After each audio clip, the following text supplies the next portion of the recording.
మేషరాశి వారి ఆదాయ వ్యయాలు గనక చూసినట్లయితే ఆదాయం 11, వ్యయం 5, రాజపూజ్యం 2, అవమానం 4. ఆదాయము అత్యధికంగా ఉంది, వ్యయం తక్కువగా ఉంది. అలాగే రాజపూజ్యము తక్కువగా ఉంది, అవమానం ఎక్కువగా ఉంది. కాబట్టి ఇక్కడ ఆర్థిక అంశాలు అనుకూలంగా ఉన్నాయి. అలాగే మాట విలువను కాపాడుకోవాలి ప్రధానంగా. కారణం ఏంటంటే అవమానం ఎక్కువగా ఉన్న కారణం చేత మనం ఏదైతే మాట్లాడతామో దాని మీదే మనం విత్స్టాండ్ అయ్యి ముందుకు వెళ్తే ఇబ్బందులు రావు. అలాగే ఇక ముఖ్యమైనటువంటి ఫలితాలని కనుక పరిశీలన చేస్తే ప్రధానంగా ఈ సంవత్సర ఫలితంలో 4 గ్రహాలు కీలక పాత్రని పోషిస్తూ ఉంటాయి. అవి గురువు, శని, రాహుకేతువులు. ఇక్కడ పరాభవనామ సంవత్సరంలో గురువు 3 రాసుల్లో ఉంటున్నాడు. అంటే సంవత్సర ప్రారంభంలో మిథున రాశిలో, అలాగే జూన్ 1 తర్వాత కర్కాటక రాశిలో, అలాగే అక్టోబర్ చివరి వారం నుండి జనవరి చివరి వారం వరకు సింహరాశిలో ఉంటారు. అంటే 3 రాశులు ఆయన ప్రయాణం చేస్తున్నారు. అలాగే శని యొక్క సంచారాన్ని కనుక చూసినట్లయితే శని సంవత్సరం మొత్తము ఇక్కడ మీనరాశిలోనే ఉంటున్నారు. రాహుకేతువుల యొక్క స్థితిని కనుక చూస్తే రాహువు సంవత్సర ప్రారంభం నుండి డిసెంబర్ మొదటి వారం వరకు ఆయన కుంభరాశిలో ఉంటున్నారు. అలాగే కేతు వచ్చేసి సింహరాశిలో ఉంటున్నారు. ఇక డిసెంబరు మొదటి వారం తరువాత ఆయన ఎక్కడికి వెళ్తారు? ఇక్కడ మకర రాశిలోకి వస్తారు ఆయన. అదేవిధంగా కేతువు కర్కాటక రాశిలోకి వెళ్తారు అపసవ్య గతిలో. ఇది దృష్టిలో పెట్టుకోవాలి. ఇది చక్రం. ఈ చక్రాన్ని ఆధారం చేసుకుంటే మేషరాశి వారికి ఈ సంవత్సరము శుభప్రదమైన ఫలితాలతో కూడినటువంటి ఆశాజనక కాలంగా చెప్పచ్చు. ఇక్కడ రాహువు లాభస్థానంలో ఉన్నారు. అలాగే మనకి ఉత్తరార్ధంలో గురువు కూడా పంచమ స్థానంలోకి వెళ్తారు, అంటే అక్టోబర్ తర్వాత. కాబట్టి వారికి అనుకూలమైనటువంటి దైవబలం అప్పుడు సిద్ధిస్తుంది. ఆర్థికంగా మంచి వెసులుబాటు కలుగుతుంది. అనుకోని మార్గాల ద్వారా ధనలాభం చేకూరుతుంది.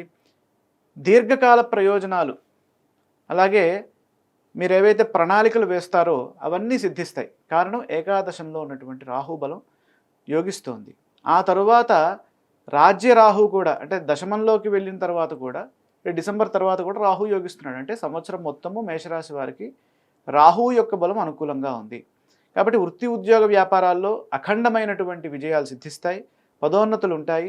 అభీష్ట సిద్ధి కలుగుతుంది. పట్టిందల్లా బంగారంలాగా అనిపిస్తూ ఉంటుంది. లాభాలను గడిస్తారు. గత కొంతకాలంగా చేస్తున్నటువంటి ప్రయత్నాలకు ఇది మంచి విజయానికి సంకేతంగా ఇది కనిపిస్తోంది ఈ సంవత్సరము. అలాగే ప్రమోషన్లు, అలాగే ఇంక్రిమెంట్స్ ఇవన్నీ బాగా ఉంటాయి. సమాజంలో కీర్తి ప్రతిష్టలు ఉంటాయి. అదృష్ట యోగం సూచితమవుతుంది. కానీ ఇక్కడ ద్వాదశ స్థానంలో గత కొంతకాలంగా ఏలినాటి శని ప్రారంభమైంది ఈ మేషరాశి వారికి. కాబట్టి ద్వాదశంలో శని ఉన్నప్పుడు ఆదాయం విషయంలో, ఖర్చుల విషయంలో జాగ్రత్తగా ఉండాలి. అనవసర ఖర్చులు పెట్టకుండా చూసుకుంటే సరిపోతుంది. ముఖ్యంగా విదేశము లేదా దూర ప్రయాణాలు చేసేటటువంటి సూచనలు కూడా కనిపిస్తున్నాయి. గృహ అవసరాలకు ఖర్చులు పెరిగే అవకాశాలు ఉన్నాయి. సంవత్సర ప్రథమార్థంలో గురువు తృతీయంలో ఉండడం వల్ల తోబుట్టువులతో సఖ్యతగా మెలగాలి. సాహసోపేతమైనటువంటి కార్యక్రమాల్లో శ్రద్ధను పెంచాలి.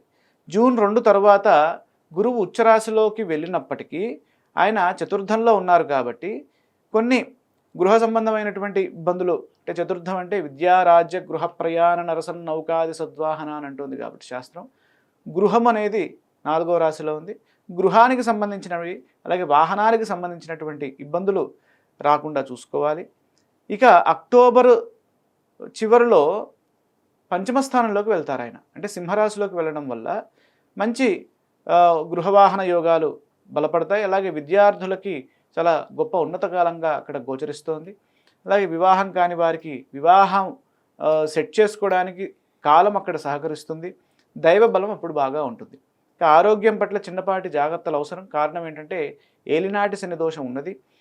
ఇక పొదుపు సూత్రాన్ని పాటిస్తూ ఈ సంవత్సరము వారు కాలాన్ని గడిపినట్లయితే వారికి ఎటువంటి ఇబ్బందులు రాకుండా ఉంటాయి. ఇక పంచమంలో దేవగురు బృహస్పతి ఉండడం వల్ల విద్యార్థులకు ఈ సంవత్సరము అక్టోబర్ నుంచి అనుకూల కాలంగా గోచరిస్తోంది. అలాగే చతుర్థంలో ఉన్నటువంటి ఆ కేతువు వల్ల కొంత ఇబ్బందులు ఏర్పడతాయి. కాబట్టి కేతువు యొక్క ధ్యాన శ్లోకం చదువుకోవడం మంచిది. దగ్గర వారితో మనస్పర్ధలు రాకుండా చూసుకోవాలి. సౌమ్యంగా సంభాషించాలి. గృహంలో అశాంతి లేదా ప్రయాణములో కాస్త ఇబ్బందులు ఎదురవ్వడము, అంటే మార్గమధ్యంలో ఈ వాహనాలు కాస్త మొరాయించడము, ఇలాంటివి మనకి కనిపిస్తూ ఉంటాయి. వాటి యొక్క ప్రభావాలు మనం ఎక్స్పీరియన్స్ చేస్తాం. ముఖ్యంగా ఏలినాటి శని ఉన్న కారణం చేత కొత్తగా పెట్టుబడులు ఏవైనా పెట్టేటట్టయితే జాగ్రత్తగా పెట్టాలి. అంటే అనుభవజ్ఞుల సలహాలు తీసుకుంటూ ముందుకు వెళ్ళాలి.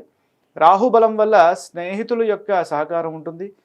ఇక ఆధ్యాత్మిక చింతన పెంచుకోవడం అత్యవసరంగా ఇక్కడ మేషరాశి వారికి కనిపిస్తోంది. ఈ సంవత్సరము మేషరాశి వారు సుబ్రహ్మణ్యేశ్వర స్వామి వారి ఆరాధనతో పాటు శని ధ్యానము, అలాగే గణపతి ఆరాధన ఇవి చేసుకున్నట్లయితే వారికి అనుకూలమైన ఫలితాలు సిద్ధిస్తాయి.